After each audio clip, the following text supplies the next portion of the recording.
Reconnaissance and Scanning. In this section, we're going to take a look at what is reconnaissance, working with Nmap, Shodan for scanning, and other types of reconnaissance. What is reconnaissance? Reconnaissance is the gathering of information on targets to penetrate or exploit using various methods. In this course, we're going to break up ethical hacking into 3 phases. Reconnaissance being the first phase, scanning being the second phase, and finally, exploitation in the third phase. We're going to put reconnaissance and scanning in the same section. Reconnaissance can be further split into 3 separate sections: passive footprinting, active footprinting, and vulnerability research. Passive footprinting is where we use public information to gain knowledge about our target. Usually, going about with public information, there's less likely of chance of you being picked up by your target that you're looking to gain access to them. So an example of this could be you can search the target website. For example, for job listings. Let's say, for example, there's a job listing for a certain MySQL database engineer, and they list the version of MySQL. Now you know the version that the target uses of MySQL, and you can start to look for exploits based on that version of MySQL. Another example of passive footprinting is website mirroring or crawling. This is where you can download the target's entire website and find out a little bit more about how their website is structured, perhaps. Look for vulnerabilities there or within their website. Another example of passive footprinting is email analysis. In this example, we can take a look at the header information to gain some knowledge into our target. So website mirroring, we can use httrack website copier located at the following address, www.httrack.com. This is an open source tool that you can see we can download an entire website and take a look at how it's structured. In email analysis, we can take a look at the header information from an email that we may send to the target.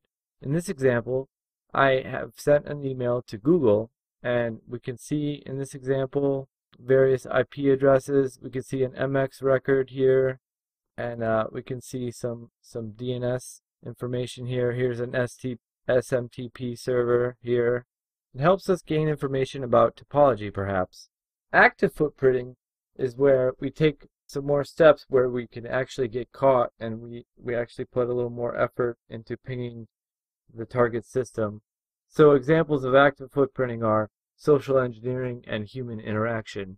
We can also do a DNS zone transfer here. So social engineering and human interaction. An example of that would be calling to ask for information, calling the company up and pretending to be maybe perhaps a service employee or someone affiliated with that company to gain information. Another example of social engineering or human interaction is dumpster diving, and that's where you actually go through the target's trash looking for documents with information on network topology, passwords, that kind of thing. DNS zone transfer.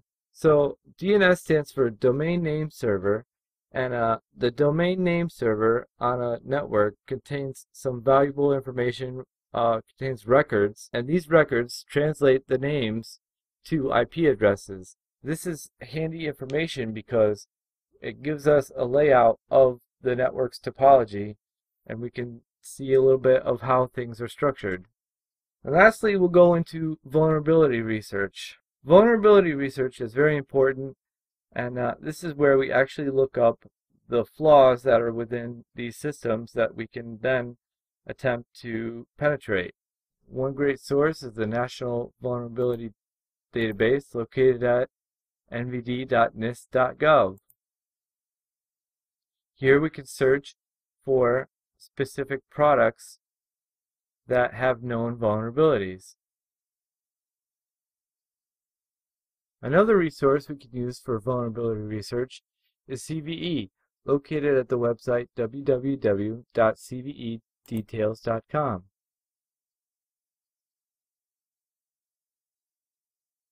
And as you can see here, there are many different vulnerabilities we can look up by vendors, by products. We can do a search for products. We can go by a score of the number of vulnerabilities and look up various information that way. Here's an example. Here's a Zen. Here's a vulnerability within the OS Zen.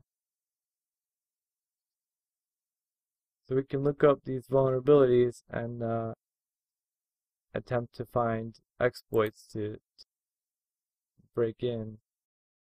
And another great resource is Secure Team at http://securiteam.com. You can see here we have featured articles on various products that have vulnerabilities. Cisco, ImageMagick is a program that is listed here. Adobe Acrobat, memory overflow vulnerability.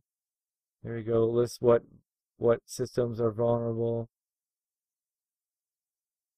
I believe you can even sign on to a mailing list to get emailed whenever a new vulnerability is listed.